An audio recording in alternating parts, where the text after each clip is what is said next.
To create shipping rules, you can click on Add Shipment.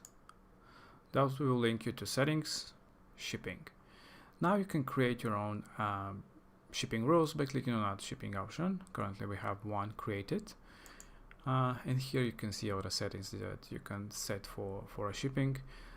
It can be on price range or weight range, depending on the type of product.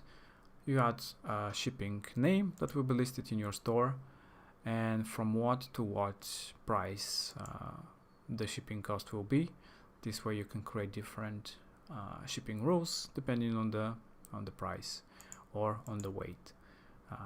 To change the metrics, you can do it from settings, the general settings, and you can change to pounds or anything else you want to have as a metrics.